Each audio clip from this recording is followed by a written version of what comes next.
I'm doing a criminal investigation into some of your staff. Essentially, the librarians are my suspects. Have you a real love of people, books, and learning? You may well consider the vocation of a librarian. It didn't dawn on us that we would come under attack. That's not even the whole trailer for The Librarians, a new documentary film directed by Academy Award-winning director Kim Snyder. Kim joined me to talk about the film, why it was so important for her to be able to tell the story of librarians, public school librarians, who are literally under threat of physical attack, legal attack, political attack. It is a wild and outrageous affront to the First Amendment. But these are the defenders of our children and their ability to not be suffering under the hands of Republican censorship, MAGA censorship. You got to watch this film, but please take a listen to this interview with Kim and understand why it is actually an inspiring way for us to understand that in unity, we can fight back. And joining me now, I am thrilled to introduce you to Kim Snyder. She has been a visionary when it's come to being able to spread the news and to spread the word about the war on librarians. Kim, thank you so much for being here. Thanks for having me. Kim, I can't believe I just had to say that. The war on librarians. I'm sure you get this question all the time, but what the hell is going on?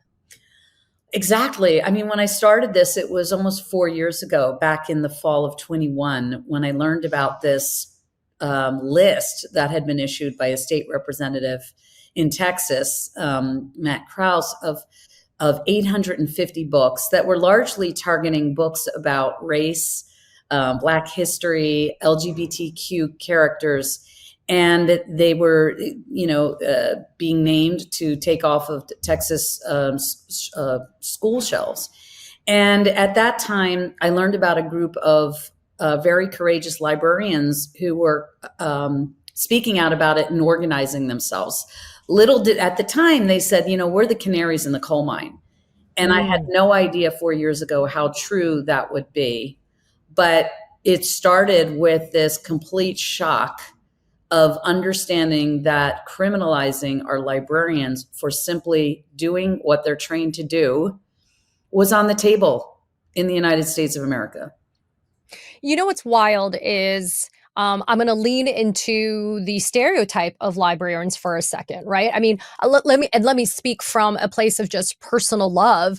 When I was growing up, my poor mom's going to be horrified. I probably say this out loud, but when I was growing up, the public library was the place that I would go and spend hours, especially on the weekend.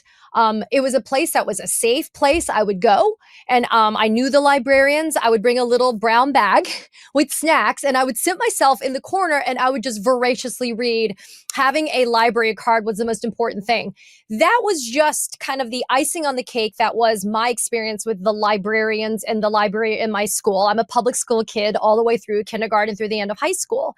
And for me, librarians have been just fonts of knowledge and sources of safety and people that are just there to help me on the most superficial level find a book that I'm looking for or a title, or to help me dive deeper into learning. So for me, they are literally the vanguard. They are the guardians of knowledge, the way that I look at them.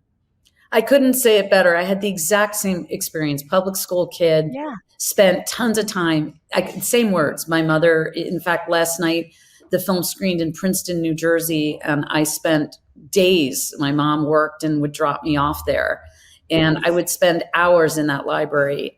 So I have the same association, and I've been thinking about it. I think maybe why this film is striking a chord, because it is across the nation, is because it's so much bigger than the books, the symbol, and it's the memories, the emotional connection to what that represented. And I thought to myself, that's really the first time that you could really feel freedom, a sense of autonomy, of anything you wanted to travel to explore who you wanted to be, who you related to, whether it was Harriet the Spy. This was freedom as a child. You couldn't, you could maybe leave your block, but where you lived. So I think that emotionally is something a lot of people, and this is I believe an issue that really should not have any partisan lines. No, and let's be very clear. Your 88-minute film, as well as people at Penn America, for example, whatever, to be very clear, it is not a partisan issue. It is First Amendment, free speech, the ability to read and to use your critical thinking skills to ultimately come to conclusions on your own. But what I read, and I almost passed out when I saw this, that librarians are being targeted.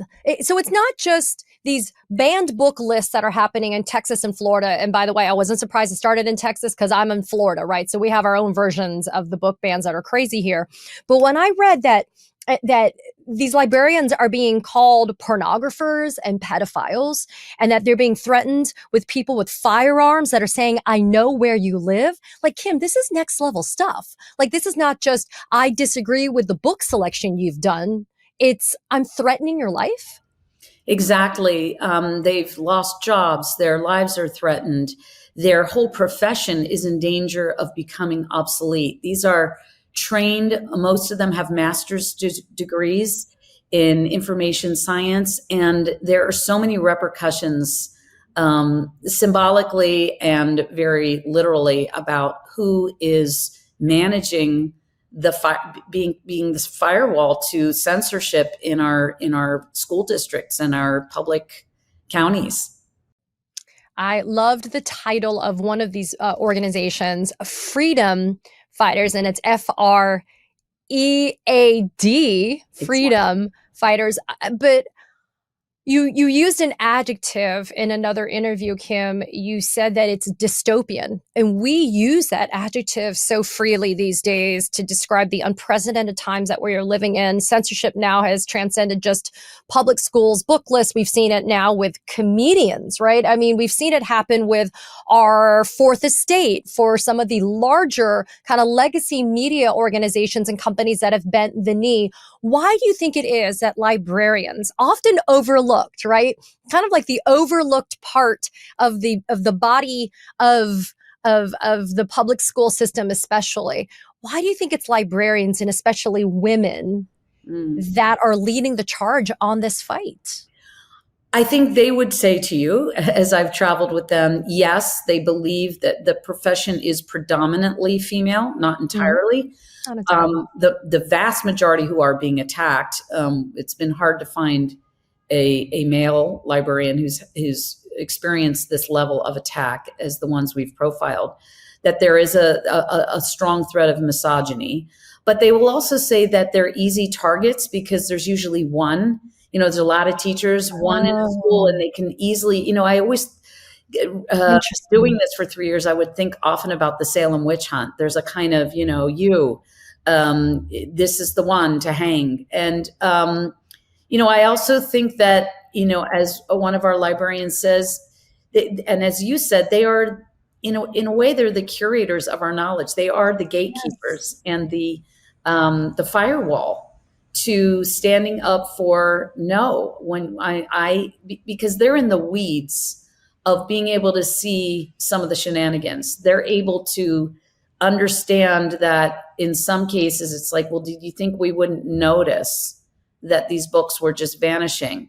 So one of the things we want people to understand is that there have been waves of book banning, and there has always been parental rights, and there still are. That was just a sort of Trojan horse in that time period that I think evolved out of the middle of COVID, where a lot of things were being politicized around the pandemic.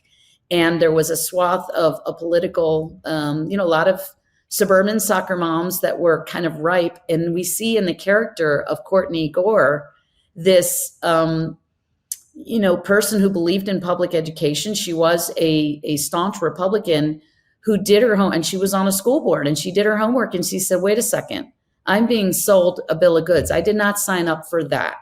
This is crazy town. They're trying to arrest librarians, and there's always been parental rights to sit down and say, hey, and they didn't have challenges. And now we have thousands and thousands I'm glad that you brought up the school boards because I am a huge proponent here. I try to use my social media reach as much as possible to advocate for people to run for local, state, municipal elections. I am obviously, keeping tabs on everything that happens in Washington, D.C. and the federal implications and the national impacts. But the school board is where a lot of the most brutal battles are being waged when it comes to censorship, the war on woke, and the ability to dictate what happens to our children more so than what's happening on the federal system other than freaking McMahon trying to destroy our Department of Education. Talk about why, for example, and I read that you invited Moms for Liberty, who's been a huge part of this push for the book fans, to be a part of this documentary to kind of stake a claim and defend their real estate in this battle. And they declined to be a part of this. That's right. I mean, we see in the documentary, a clip of Steve Bannon saying school boards are the key that picks the lock. And and we see a concerted effort across the state of Texas and beyond to affect school board races in a way that we had never seen, to put big money into getting conservatives, extremists into those positions, to change policies and remove librarians from the process that's always been in place of having the training to know what is age appropriate and what books should and shouldn't be on the library shelves or in the public libraries. So, but in the case of the school boards, it's where policies often set. And there is a really concerted effort. We're really excited because of that grassroots effort that I think, certain forces have commandeered so well. We're excited to be using the film in the exact same way. And we're really advocating, as you are, for hyperlocal engagement, and and using the film in art house cinemas, public libraries, schools, campuses across the country to have dialogue, real dialogue, not in this vitriolic, scripted, show up at a school board and say that the librarian is a pedophile place that we've been seeing it play out, but we see it happening with the film. People want to talk about this from all sides of the political spectrum. They're confused. They're understanding that there's a lot of disinformation. So we're very excited. We've done that. I just returned from Houston with sold out audiences and school board races in 3 weeks. That I'm told that the average turnout is probably 6%. So only a few votes can really matter. And I've learned a lot. I don't have kids and may have not been a person who thought, well, why should I show up and vote in my school board? But I pay taxes and I care about kids. I care about my friends' kids and I care about the future generation. So I am going to show up on hyper local levels now. And that's what we're doing with the film across the nation. And we're so excited because it's a little engine that could. It's a David and Goliath. We are not with a streamer. A lot of the streamers, as you point out, with the major media are a bit gun shy, about films like this. But we have PBS. We are told it's going to broadcast on Independent Lens in early February. But between now and then, we have already booked over 85 cities with brave art house cinemas willing to say, we want this film in this town, with often eventized, with panel discussions, with local librarians. And it's very exciting. I'm not going to exaggerate when I say that. I just got the chills when you said that. It kind of simultaneously, though, stuns me, though, that it's an act of courage to play a documentary, a film that is a reflection of just reality. This is not a fictionalized film. Let me be clear to those of you that are tuning in and listening. This is not fiction. This is reality. These are legitimate threats to the personal safety of librarians, simply because their acts of defiance, their good trouble is to make sure that kids have access to all sorts of books and all sorts of titles.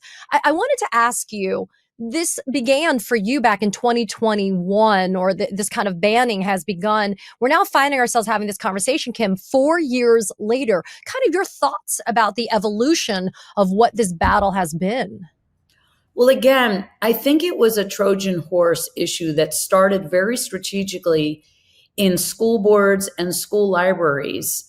But we all know that a vast amount of kids can leave school and go online and get porn or, anything they want. So it's really not about that. It's about a larger agenda that is really an attack on public education, a white Christian nationalist agenda to start there. And as we've seen, I mean, spoiler, but in the film, one of my librarians starts by saying, we have to be out in front telling this story. So I journey with them first in shock as they are and trauma that their lives and their livelihoods are being threatened, and then investigate with them to expose what's really behind this.